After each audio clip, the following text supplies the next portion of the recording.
Энэ бол орчин үеийн гар утас. Таньж байгаа биз? Харин энэ 150 жилийн өмнөх утас. Том ялгаа шүү. Энэ өнөөдрийн машин бас 150 жилийн өмнөх машин байна. Том ялгаатай байна шүү. Энд сайн хэрэг. Энд өнөөгийн сургууль. Харин энд 150 жилийн өмнөх сургууль. Ичгэвтер биш гэж юу? Нэг зуунаас их хугацааны дараа юу ч өөрчлөгдсөнгүй. Сурагчдаа ирээдүйн рүү ингэж бэлтгэж байгаа гэж юу? Ийм нотлох баримт байгаа учраас л асуумаар байгаа юм. Та сурагчдаа ирээдүйд бэлтгээд байна уу? Өнгөрсөнд бэлтгээд байна уу? Би өнгөрсөн түүхийг судлаад үзтэл та хүмүүсийг үйлдвэрт ажиллахад л зариулан бэлтгэж байж гэдгийг олж харлаа. Яагаад сурагчдыг нэг шулуун шугамны дагуу жигсааж байсныг ойлгож авлаа. Гоё ба цэгцтэй. Чимээгүй сууж бай. Ярихыг хүсвэл гараа өрөг гэдэг. Өдрийн 8 цагт амрах жаахан цаг өгдөг. Юу бодохыг бидэнд заадаг.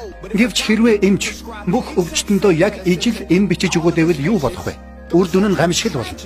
Нэг багш 20 хүүхдийн өмнө зогсож байхад тус бүр нь өөр чадвартай, өөр хэрэгцээтэй, өөр авиас чадвартай, өөр мөрөөдөлтэй ижил агуулгыг ижил арга замаар зааж эзэмшүүлэх үү? Арайчтэй. Хатагтай ноёдоо.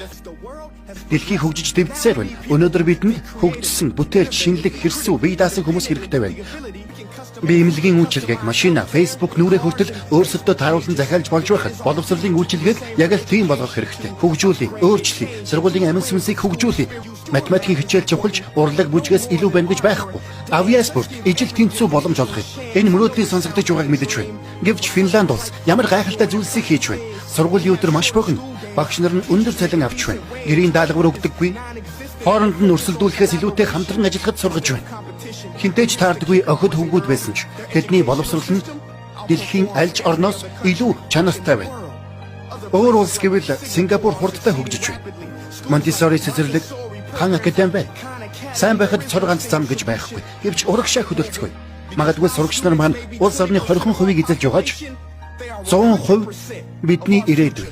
Зүгээр л хүүхдүүдийн мөрөөдлийг нь хамт сонс. Юу хүсэх ёстойг нь заах хэрэггүй. Энэ л бидний хүсэж байгаа орчин юм. Загсыг модон